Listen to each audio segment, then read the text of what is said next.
Cours C4 085. Différentes zones cérébrales communiquent entre elles. Les neurones des différentes aires cérébrales du cerveau communiquent au niveau de synapses. On se propose de résoudre le problème suivant. Comment différentes zones cérébrales communiquent-elles entre elles?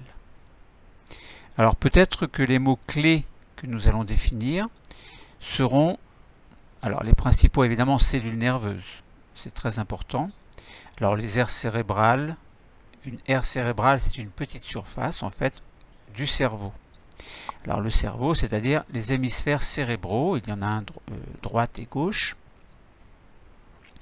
Et nous allons globalement décrire la structure, mais vraiment très globalement, la structure de cette zone cérébrale, puisque nous restons quand même au niveau du cycle 4, alors notamment peut-être la classe de 3e. Et autre mot-clé, c'est synapse. Alors, s'il y a un mot que vous devez connaître, c'est bien le mot synapse. Connaître son orthographe, connaître sa signification, puisque les synapses seront de petites zones où la communication entre les neurones sera permise. Et donc, si des neurones communiquent entre eux, sans doute que des aires cérébrales vont pouvoir communiquer entre elles aussi. Donc, les neurones des différentes aires cérébrales communiquent entre eux au niveau de synapses. Voilà, donc, centre nerveux. Alors, on peut définir par exemple, on peut dire qu'il y a le système nerveux cérébro-spinal. Cérébro, ça veut dire, ça fait penser au cerveau, donc ce qu'il y a dans la tête. Dans le crâne, à un certain endroit, il y a des hémisphères cérébraux. Dans tout le corps, il y a des cellules. Alors, chaque cellule a sa spécialisation. Eh bien, les neurones sont les cellules permettant la communication dans le système nerveux cérébro-spinal. Donc tout à l'heure, j'ai oublié de vous dire cérébro-spinal, ça fait penser à moelle épinière. Autrement dit, le système nerveux cérébro-spinal, c'est le cerveau et la moelle épinière, mais c'est aussi tout le système de communication, c'est-à-dire toutes les synapses et entre autres les cellules qui vont communiquer entre elles au niveau de synapses. Donc il est très important de savoir que si vous voulez comprendre cette activité, c'est-à-dire différentes zones communiquent entre elles et comment est-ce qu'elles communiquent entre elles, vous devez obligatoirement bien connaître la structure déjà de la cellule qui ressemble à toutes les cellules. En fait, il y a une membrane, un cytoplasme, un noyau, mais il y a des petites originalités concernant ces neurones, c'est-à-dire cellules nerveuses. Et connaître, évidemment, puisque deux cellules nerveuses vont pouvoir communiquer entre elles au niveau de synapses. Mais où sont les synapses? À quel niveau des cellules nerveuses y a-t-il cette communication? Et en quoi consiste cette communication en fait? Et là, vous allez vous apercevoir qu'il y a des molécules que l'on appelle des neurotransmetteurs qui vont assurer cette communication. Donc nous en reparlerons tout à l'heure. Alors, donc on se propose de résoudre le problème, en fait, comment différentes zones cérébrales communiquent-elles entre elles. Alors vous pouvez suivre des pistes dans la consigne, c'est-à-dire que vous observez le document numéro 1, d'abord. Donc il s'agit d'une coupe de cerveau, puis vous décrivez la structure du neurone. C'est très simple, vous allez voir. Ensuite, vous prenez les documents 2 et 3 et vous expliquez comment les différentes aires cérébrales communiquent les unes avec les autres.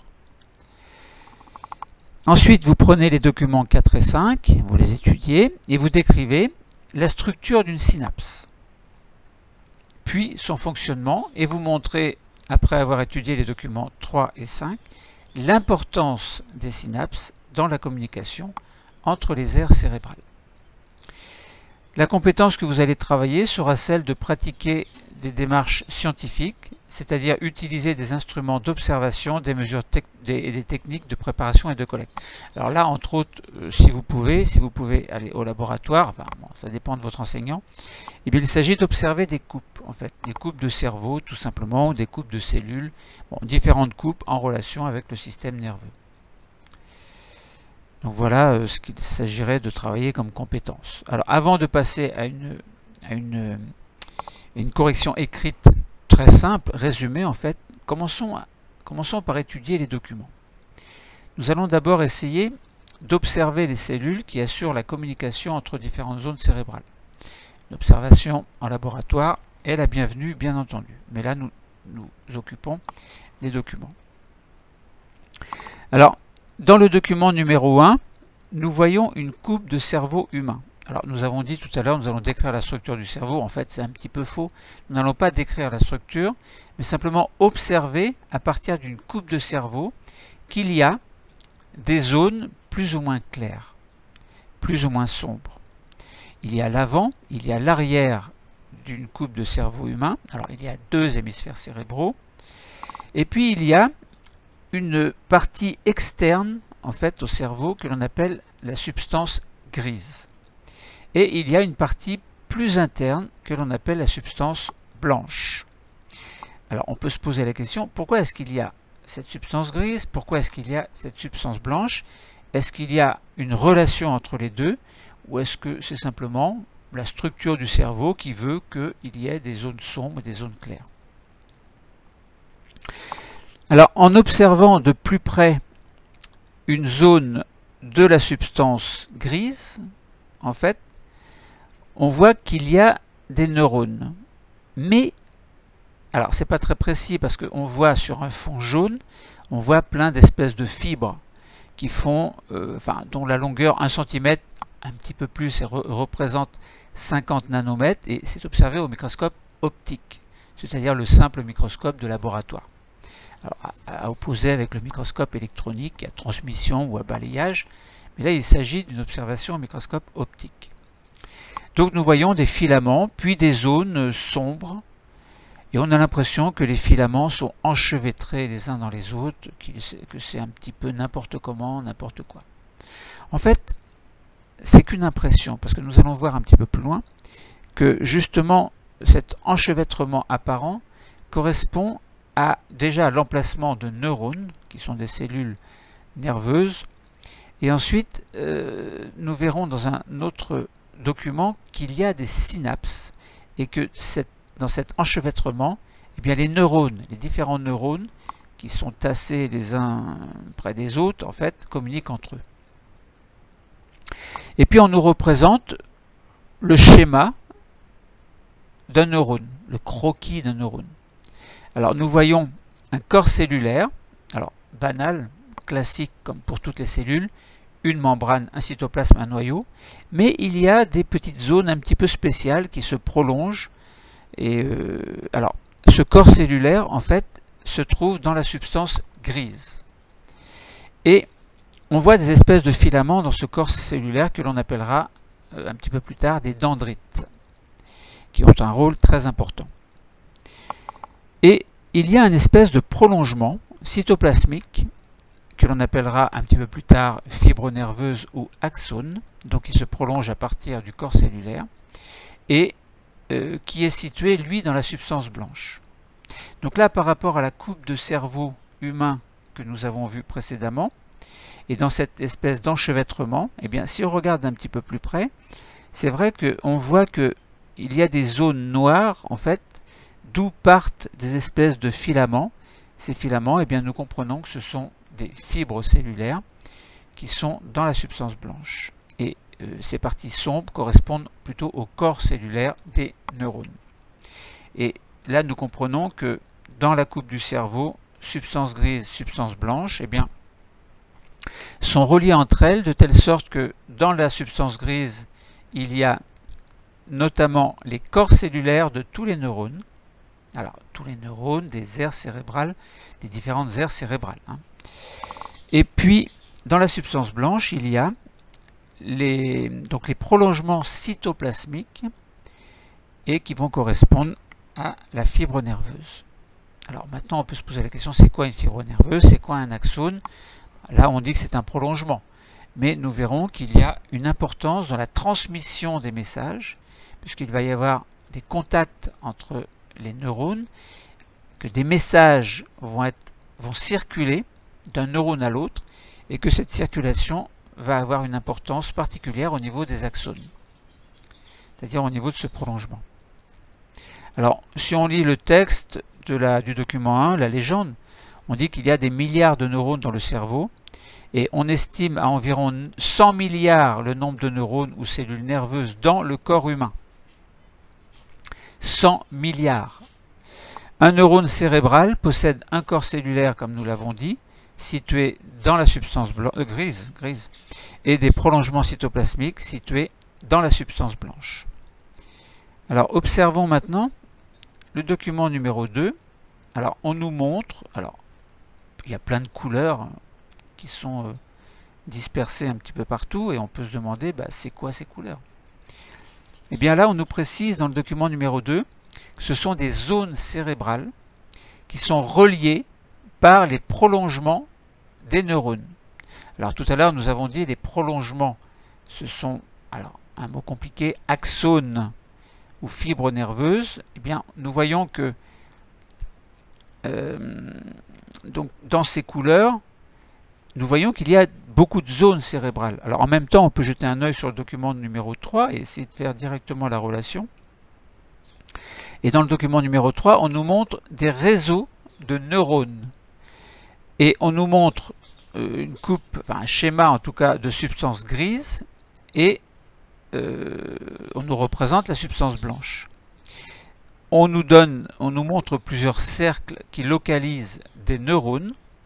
Alors on voit par exemple une zone verte. Alors verte, c'est pas la réalité, c'est que les neurones ne sont pas verts, c'est simplement une coloration. Même pas une coloration, c'est une couleur que l'on donne pour repérer les différentes zones. Donc on a une zone verte, enfin les neurones, on a des corps cellulaires de plusieurs neurones, en fait, dans une zone précise que l'on appelle une aire cérébrale, donc dans la substance grise. Un petit peu plus loin, on a une zone représentée en bleu avec différents corps cellulaires, et plus loin encore, une zone violette avec différents corps cellulaires représentés en violet. Et on s'aperçoit que les zones, donc le vert, le bleu, le violet, sont reliées entre eux, donc ces aires sont reliées entre elles plutôt, par des couleurs, donc des prolongements, mais qui ne se prolongent pas dans la substance grise, mais bien dans la substance blanche. Autrement dit, la zone verte est reliée à la zone bleue par des neurones verts qui vont vers le bleu, et les neurones bleus sont reliés au violet par des neurones violets qui vont vers, ailleurs même. Donc des neurones violets qui vont ailleurs que dans la zone violette. Et vous avez des neurones bleus qui vont dans la zone violette. Donc ça veut dire que toutes les aires cérébrales ne sont pas reliées entre elles. Mais certaines aires cérébrales sont reliées entre elles, d'autres non, par des prolongements cytoplasmiques. Donc toutes les couleurs que nous voyons dans le document numéro 2 eh bien, correspondent à différentes aires cérébrales, R-A-I-R-E-S. Et on constate que, on comprend que, à l'aide du document 3, que ces aires vont être reliées entre elles. Alors certaines sont reliées entre elles, d'autres ne sont pas reliées entre elles. Alors, voilà. Alors on nous précise, par exemple, dans le cortex, alors le cortex est constitué par la substance grise, en fait, dans le cortex cérébral, les aires qui sont reliées entre elles sont reliées par des prolongements, nous l'avons dit, mais on appelle ces espèces de paquets de prolongements qui correspondent à des axones ou fibres nerveuses, on appelle cela des faisceaux, donc des faisceaux de fibres nerveuses. Donc voilà, donc maintenant si nous lisons le texte du document numéro 2, des zones cérébrales reliées entre elles par des prolongements de neurones, nous l'avons dit. C'est-à-dire, alors les corps cellulaires sont dans la substance grise, les prolongements sont dans la substance blanche. Une technique d'observation permet de mettre en évidence par différentes couleurs les différents faisceaux. Nous avons dit que les faisceaux, ce sont des groupements de fibres, donc de prolongements en fait, qui relient les zones cérébrales, nous l'avons dit. Un faisceau comprend de nombreux prolongements cytoplasmiques des neurones. Donc là, nous l'avons expliqué aussi. Ensuite, dans le document numéro 3, le texte, c'est un réseau de neurones dans le cerveau. Un réseau de neurones, eh bien, un réseau, c'est plusieurs aires cérébrales qui vont communiquer entre elles au niveau des faisceaux, grâce aux faisceaux de prolongement cytoplasmique.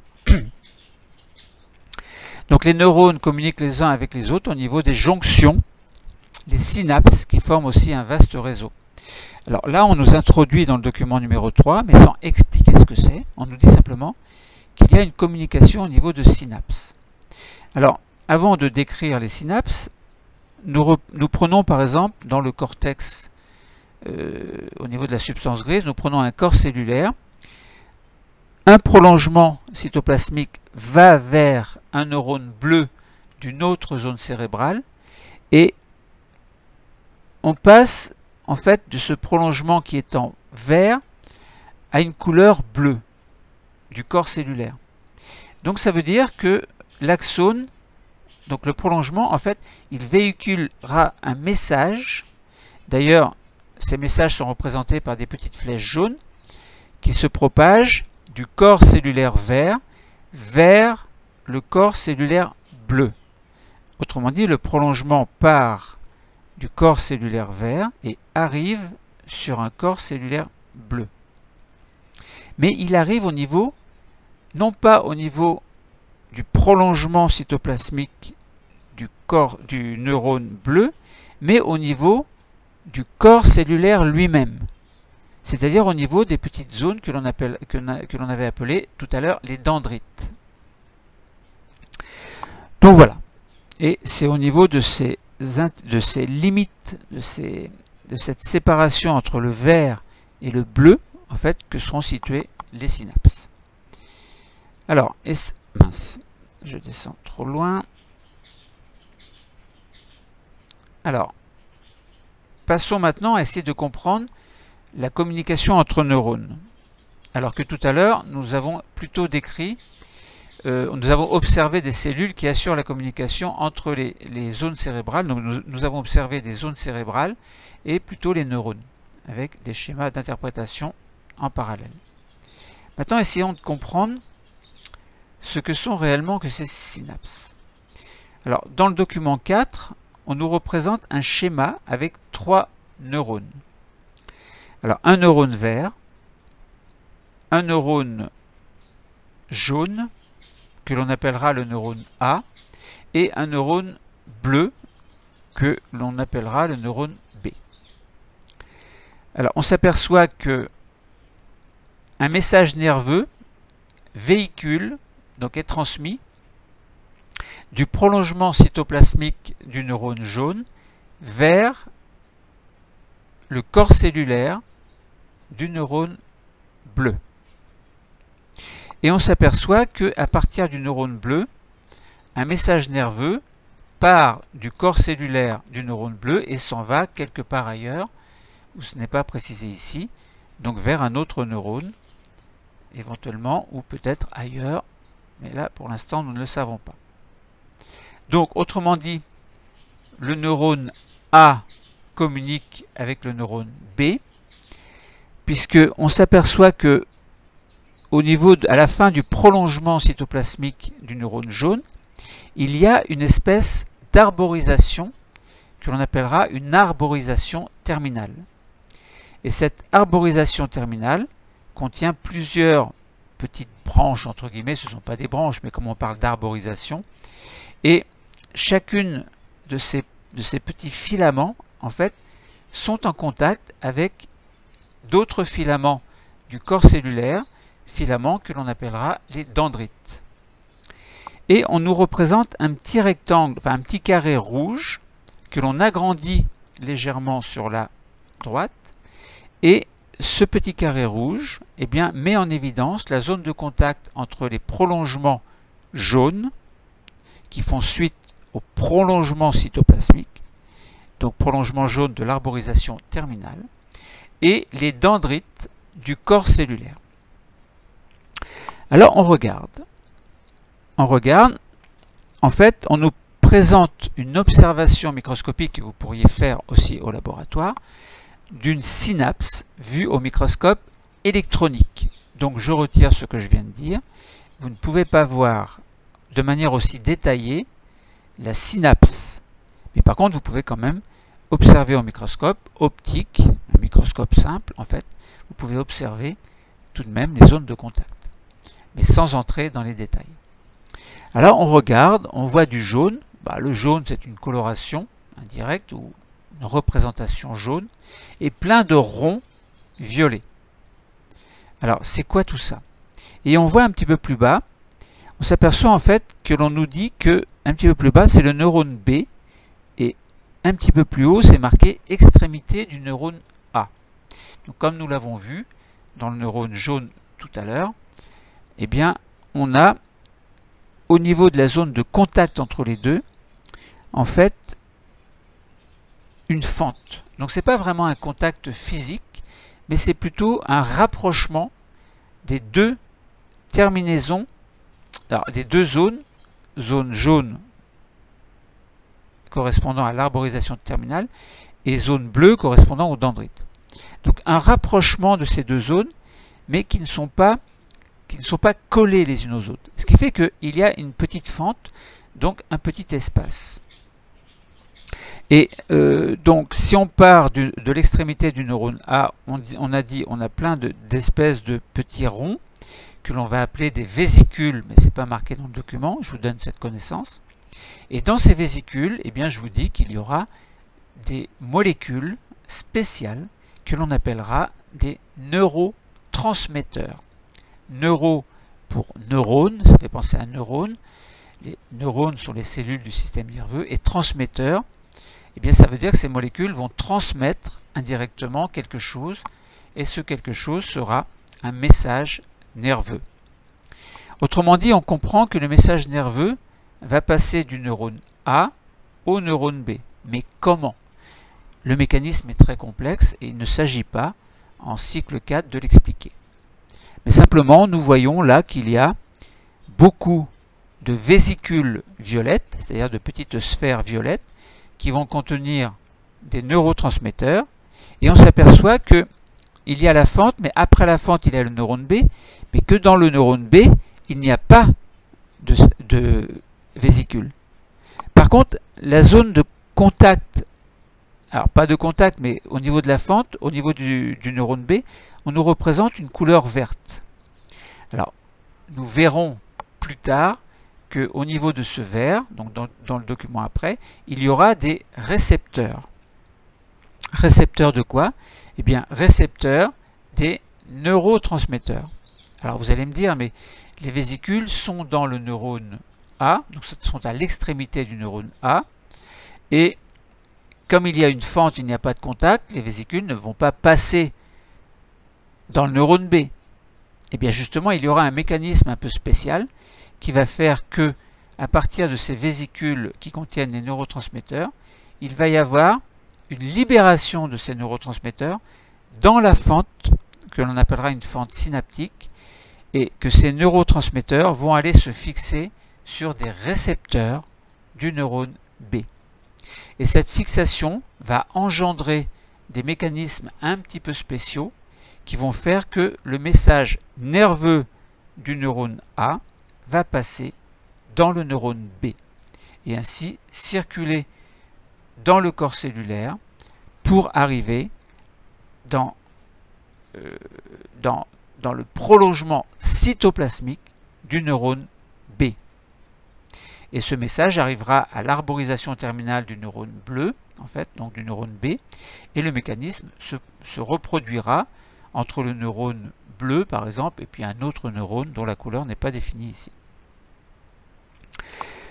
Donc voilà, alors je vous ai donné quelques indices correspondant à la communication que vous allez pouvoir découvrir après ou dans les cours supérieurs. Alors, on peut lire ce que l'on nous dit dans le document numéro 4, c'est un réseau de 3 neurones. Bon, nous avons surtout décrit les neurones jaunes et bleus. Et au niveau d'une synapse, 2 neurones sont séparés par une fente synaptique. Oui, j'ai oublié de vous dire que cette fente s'appelle synaptique, ça je l'ai dit. Mais que le neurone A s'appelle le neurone pré-synaptique et que le neurone B s'appelle le neurone post-synaptique. Autrement dit, la synapse correspond vraiment à la zone, presque la jonction entre la fin du neurone jaune, donc du neurone A, et le début du neurone B. Donc cette fente synaptique fait environ 20 nanomètres. Alors 1 nanomètre, c'est 10 puissance moins 9 mètres, donc vous voyez c'est très petit, c'est-à-dire 20 millionièmes de millimètre. Alors, sur chaque neurone, il existe jusqu'à 10 000 synapses. Donc vous voyez que le schéma d'interprétation est loin de représenter la réalité, puisqu'en réalité, il y a jusqu'à 10 000 synapses, donc 10 000 zones de contact. Donc 10 000 fois des neurotransmetteurs qui vont être libérés pour passer dans la fente synaptique et être sur des récepteurs et venir se fixer sur des récepteurs. C'est énorme. Ensuite, on nous montre un schéma, le schéma du fonctionnement d'une synapse. Alors, je vais répéter en plus simple ce que j'ai dit tout à l'heure, en plus compliqué. C'est-à-dire que là, on nous représente, premièrement, donc le neurone A et le neurone B.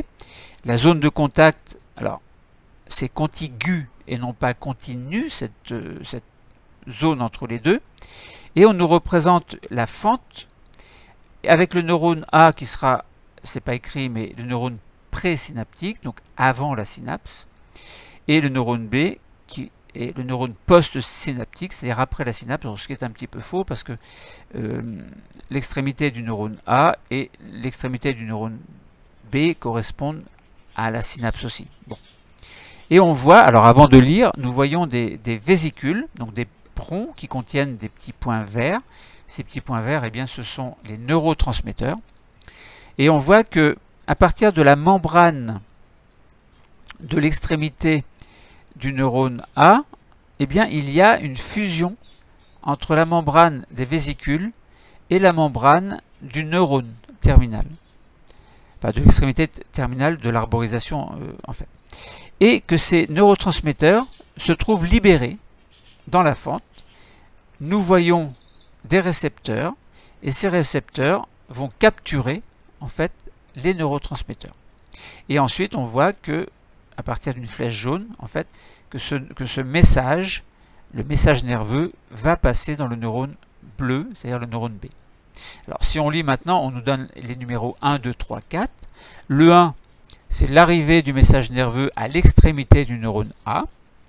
Alors, pour ceux qui sont intéressés, intéressez-vous à essayer de trouver sur Internet des relations, enfin, des mots tels que potentiel d'action, potentiel de repos, etc. Vous allez voir, c'est très intéressant, compliqué mais très intéressant. Donc premièrement, arrivée du message nerveux à l'extrémité du neurone A.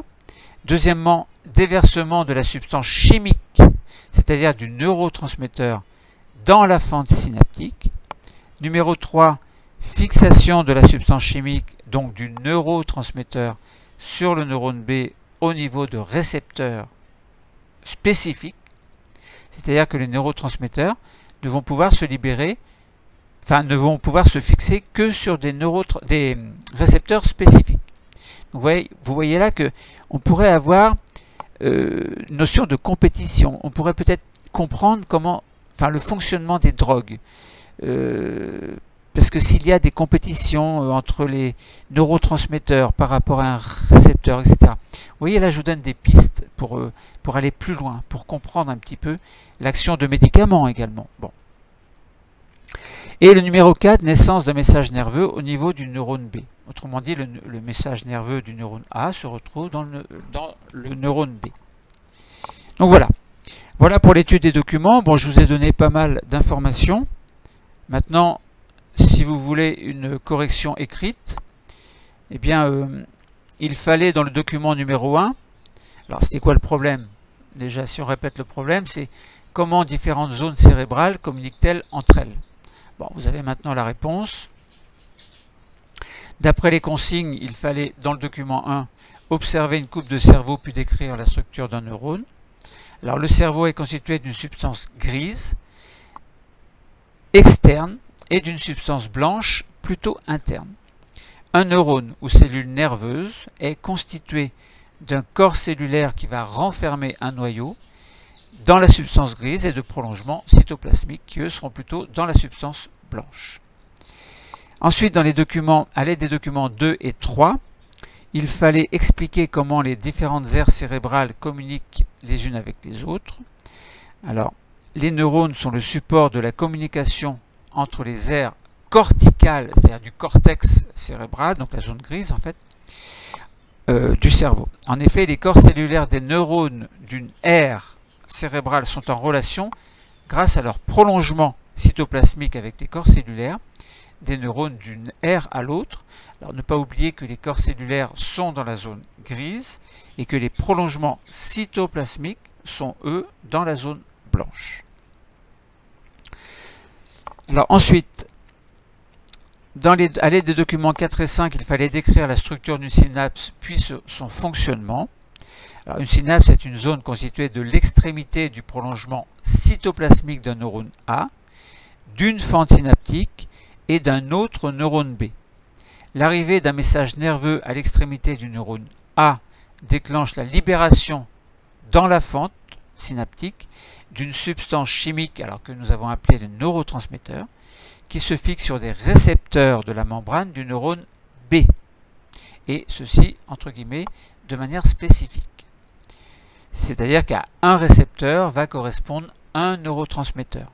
Donc ça veut dire que si un deuxième neurotransmetteur est libéré dans la fente synaptique, il n'ira se fixer que sur son récepteur spécifique.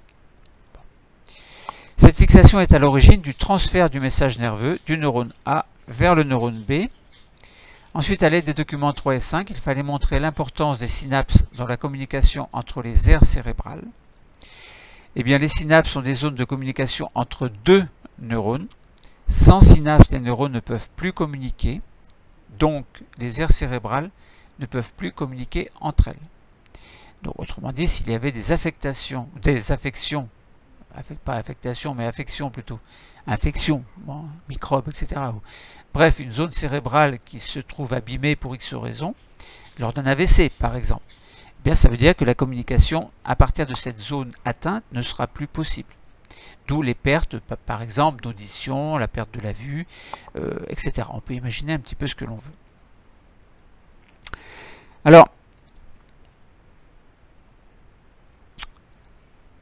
donc voilà, donc nous avons fini en fait, hein, nous avons répondu au problème.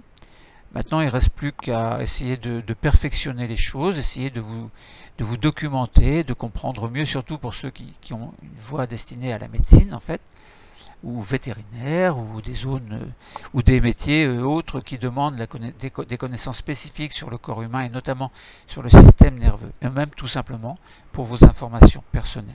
Ce sujet est passionnant, il y a encore beaucoup de choses à dire. Le cours est terminé, merci.